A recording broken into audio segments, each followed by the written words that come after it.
Okay, so this one is about the nature of mistrust. And mistrust is an interesting one because a lot of people inadvertently are breeding mistrust in themselves, all throughout the day. And it can be quite debilitating because once you understand the ways that we can create mistrust in ourselves, we can see that we're inadvertently doing it in a lot of different ways. So this is pertinent for me at the moment because I've got, people around me that I'm working with who are dealing with it in their own businesses. And someone actually asked me about the way I do podcasts, and that how am I able to just turn on the microphone and just speak? And it's all just pure trust. So I'll share my perspective on mistrust. The reality is that the link between self-trust, the reason that we don't trust ourselves is linked to the word, the spoken word, the words that we use. And subconsciously, when you speak, when you're expressing yourself, and you're not using words that are aligned with your feelings. In other words, if you're feeling a certain way and you're feeling as though you want to express yourself in a certain way, but you're choosing words that are not carrying that energy, i.e. you're masking your feelings, you're masking your emotions, you're being inauthentic, you're deliberately trying to hide emotions. And so you're choosing words that are hiding that emotion, how you're actually feeling. This is the biggest way to breed mistrust in yourself. Because the whole purpose of words is purely to convey meaning. That's literally what a word is for. And meaning is a feeling. It's our interpretation of our environment. It's the lens that we're observing our reality through. It's our perspective. And meaning is the only thing that matters. It's the only thing that materializes matter. It's the only thing that has the ability to transmute energy into, wave energy into particles. So meaning is literally all that materializes matter. And the words are how we convey meaning. And that's why it's so important to use words, to understand the meaning of words, the true meaning, and even the derivation if you can. So you can speak consciously. You can express yourself consciously and in ways that mean something to you. And, a lot of people say, a picture paints a 1,000 words. But it's not the same, because a painter can imbue meaning into the painting, and they express themselves through the painting, of course. But the interpretation will be completely open to the lens of the person who's viewing that painting. And it's very rare that the meaning of the painter that they've imbued into the painting is interpreted in the same way by someone else seeing it. And so you can't really convey meaning without words. You can imbue it and leave it open to interpretation, or you can express meaning using words in ways that bring understanding. And if you've listened to my podcast for a while, I talk about understanding a lot. Understanding it's the key to everything. Understanding yourself enables you to forgive yourself. It's the only way you can experience true forgiveness, is understanding. And it's the only way to forgive someone else as well. It's to understand them, understand their perspective. Because everyone's perspective is valid, and it's not until we understand that perspective that we can find peace.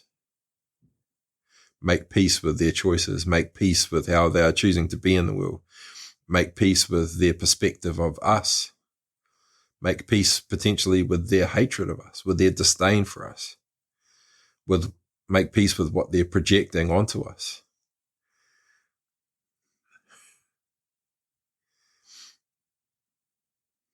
I've been getting a bit more active in certain forums in New Zealand where tension's becoming quite high between Māori and Pākehā people. And, a classic thing that a Pākehā is called, we get called colonialists. And there are many, many Māori people that believe that Pākehā are responsible for the choices that our ancestors made. They just believe it. We don't know those people. We don't understand the depth of the history. We don't understand their perspectives. And what happened is not something any of us would ever condone. But because of the color of our skin, we get called colonialists. And, Māori people will actually send messages to me saying, if you want to reconcile this, if you want peace, just give us back what's ours. It's like, it's so strange. It's so strange. And so, I talk to, I've got Pākehā friends, and we talk about this. And, I've got one friend in particular who is very triggered by this, by Māori people calling him a colonialist. And,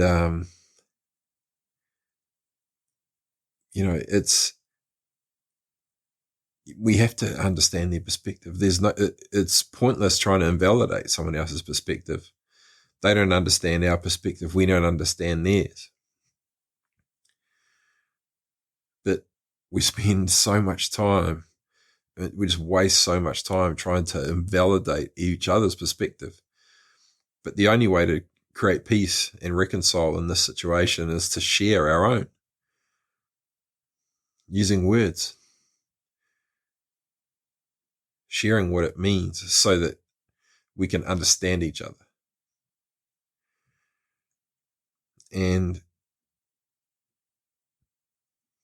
this is the only way that we can come to trust ourselves and trust each other, is through understanding. So, the reality is, if you are a person who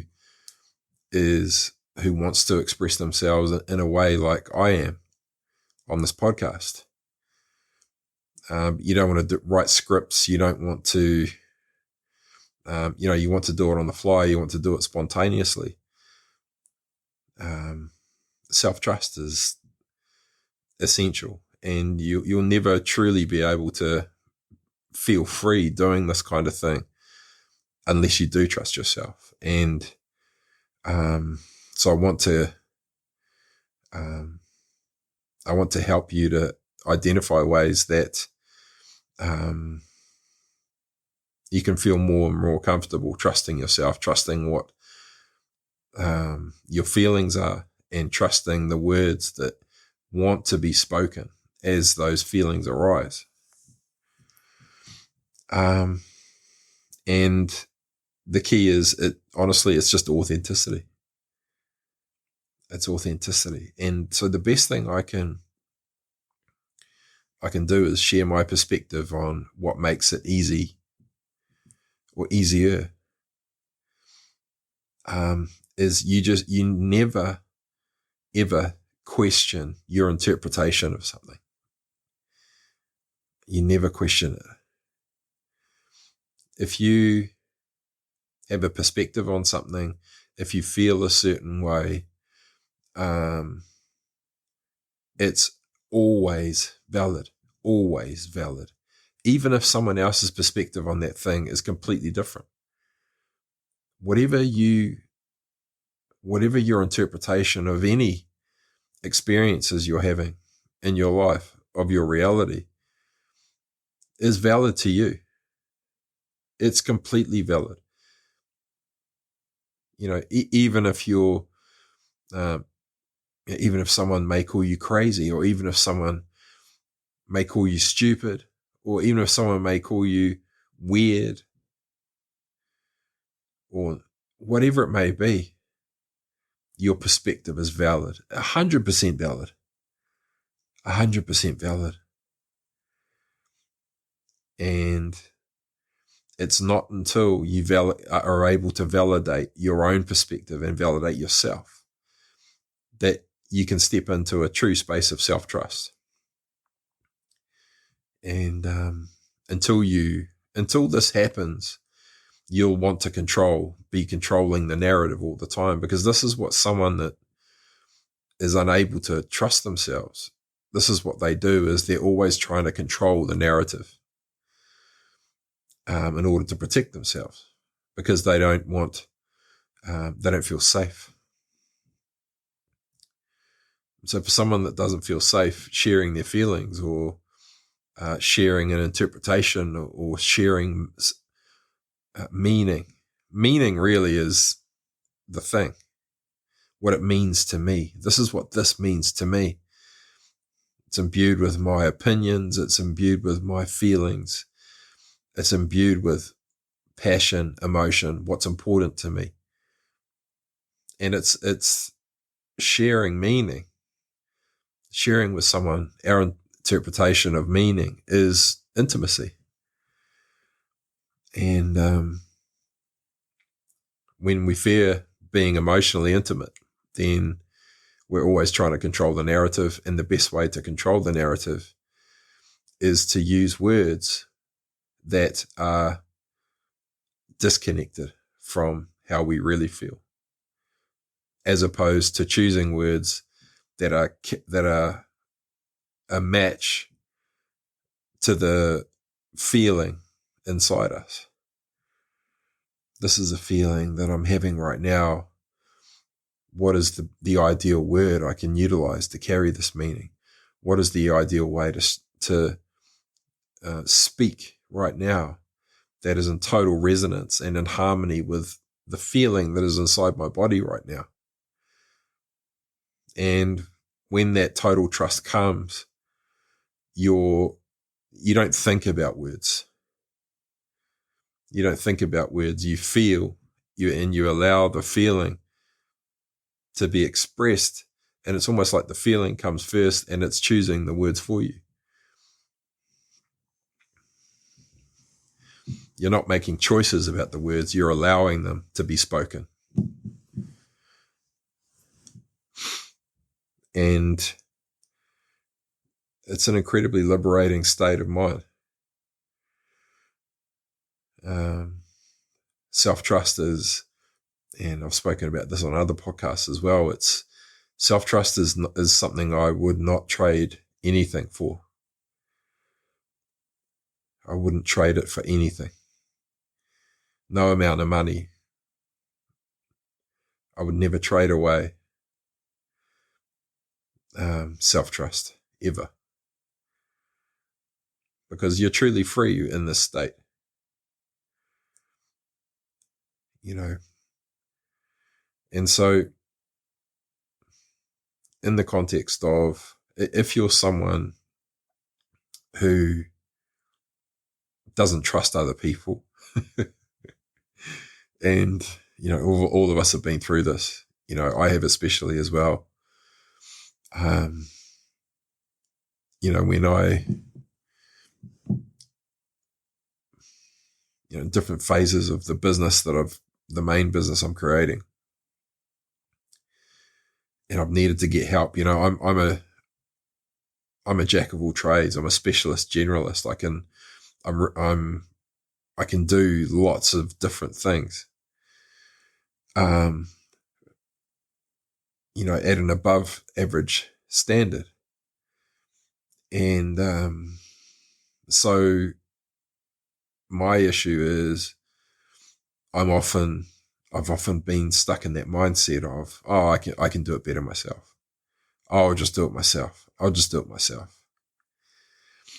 And, inadvertently creating a rod for my own back, because when you do everything yourself, you're creating this huge dependency on you. And then, once things start growing, disentangling yourself from that dependency that you've created on you is really, really challenging. And so then you're faced with, okay, I need help, and I want to hand the burden of this responsibility onto someone else, who wants to do this work, who's really good at this work. And in the beginning, it was really hard to trust. And, in the first people we brought on board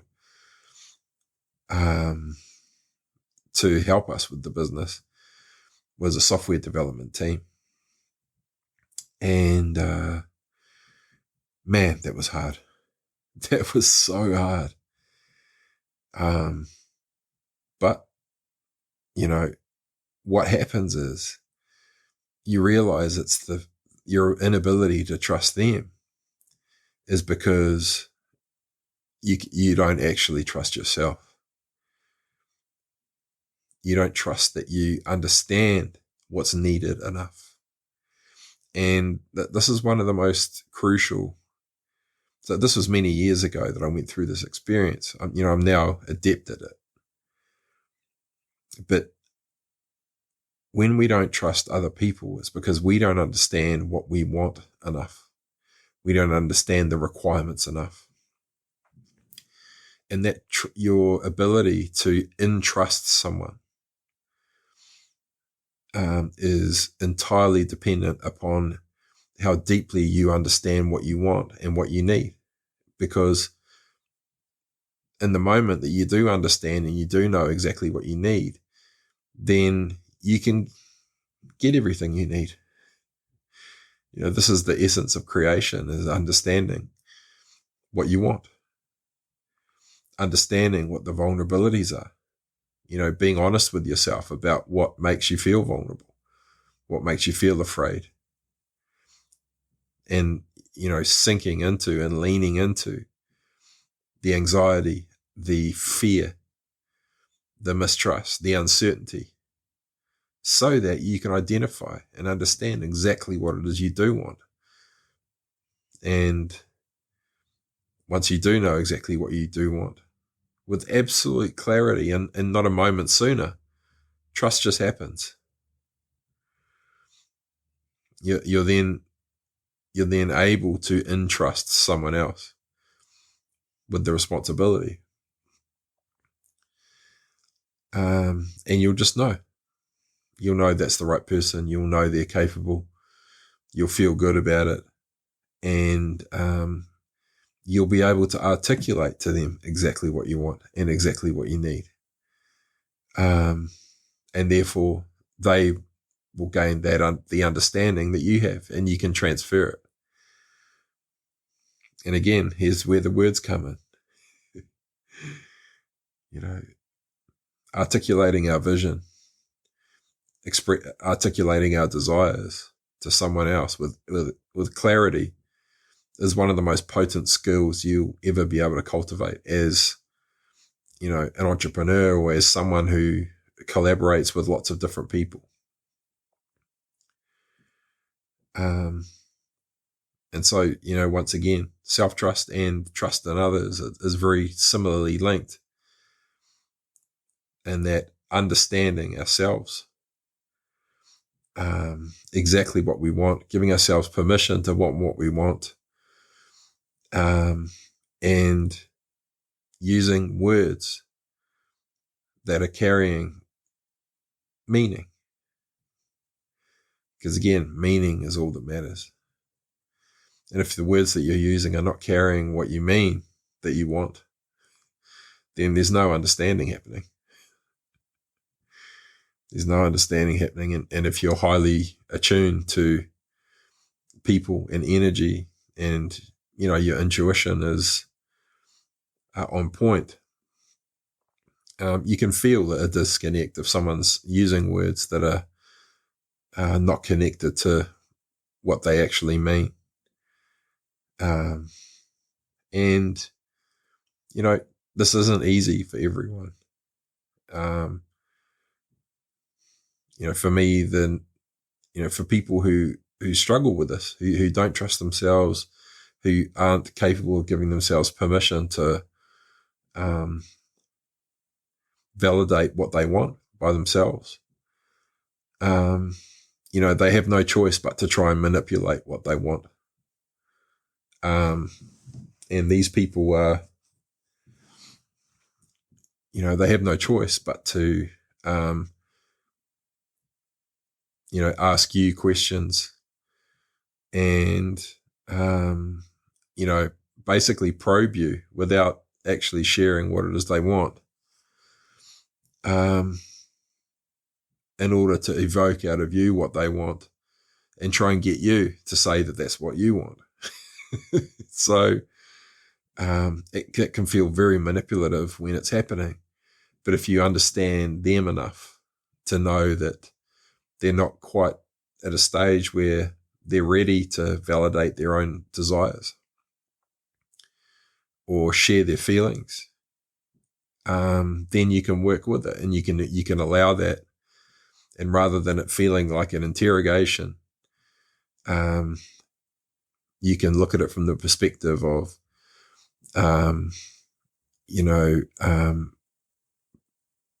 participating and them being able to express what it is they want through you.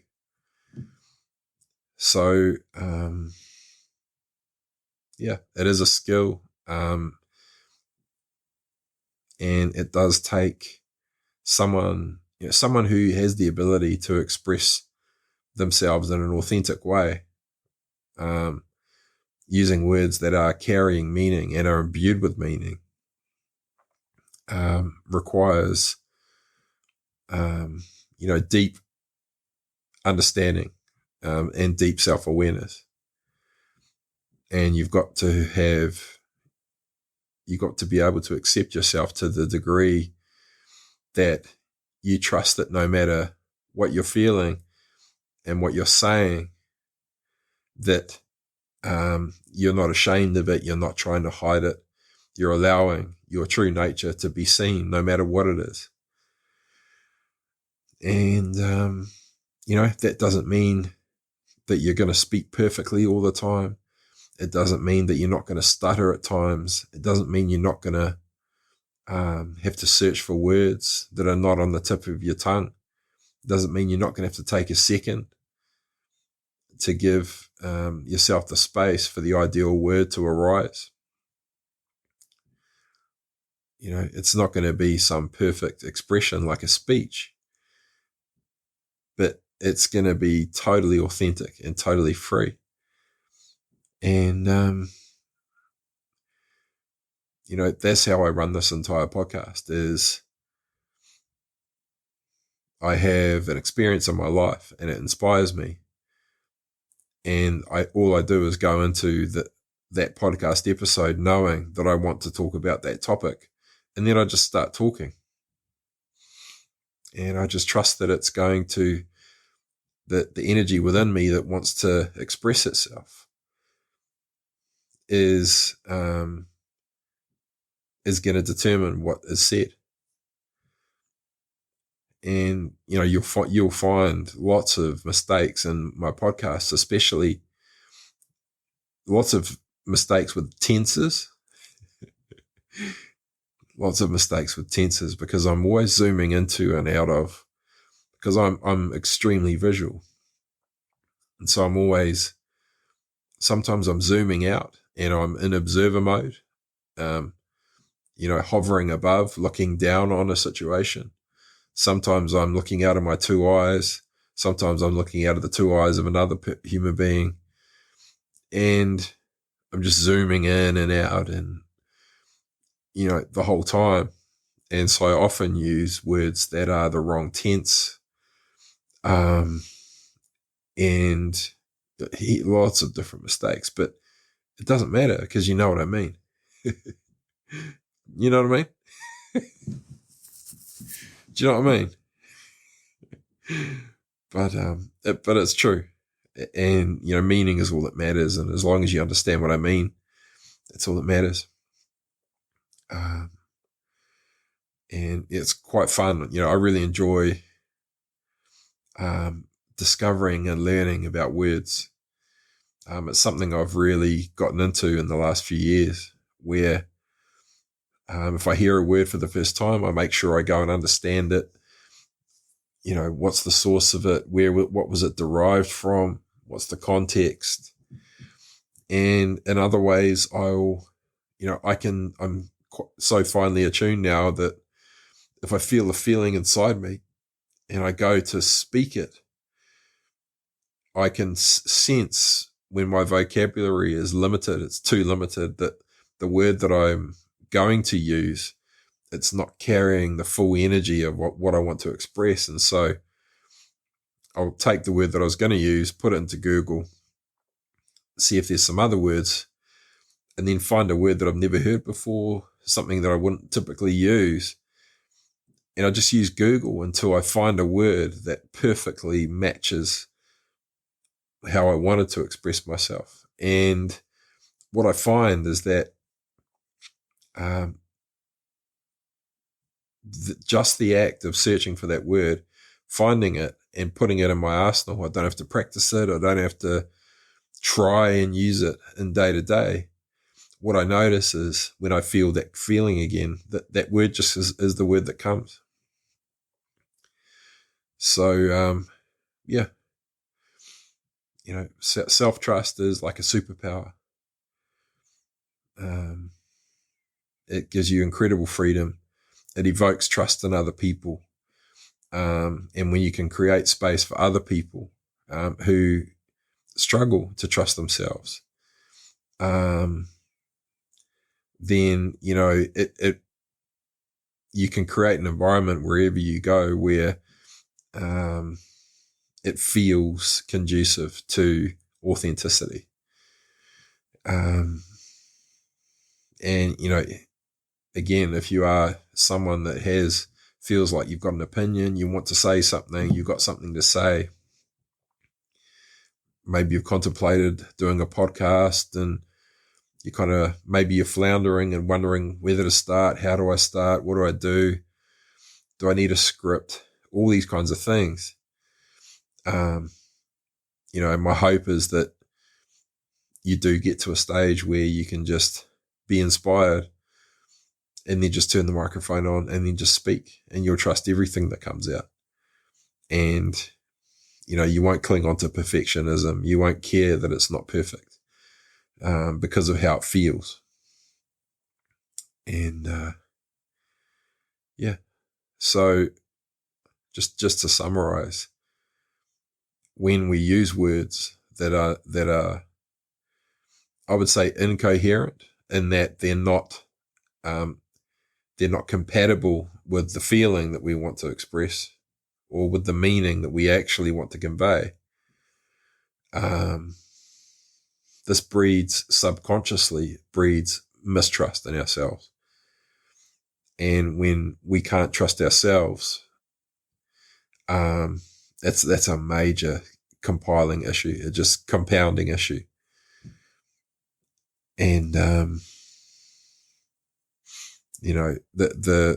first thing, if you are one of these people that is always thinking about the words that you're using, you're trying to protect expressing a feeling. You're trying to protect yourself from expressing a feeling, and so you're trying to find a word to mask that feeling. Or if you're just in a habit and you're always thinking about the words to use, it's definitely a self-trust issue. But by continually doing that, by continually using words that are not carrying the meaning and the feeling, it's just going to keep getting worse and worse and worse. And so, what you might want to do to begin is just find some private time, some private space, and just record yourself speaking, and decide to have no filter, and see what comes out. And, see if you can sense an authenticity, see if you can detect when you're trying to mask something, see if you can figure out what it is, see if there's a theme, if there's a certain thing that you're not comfortable talking about. Then those things that we're trying to hide are always seeking more of our attention. So we give those things our unconditional presence with the intention to understand them, trust what we're seeing, allow it to unfold, interpret the meaning, and there you have problem solved. You'll never try and hide that ever again. So that's the nature of mistrust. When we mistrust others, it's because we don't understand what it is we really want, and we don't trust our ability to articulate what it is we want to another person. And when we mistrust ourselves, it's because our words are not carrying our meaning and therefore our feelings. And that's it for the nature of mistrust. Cheers for now.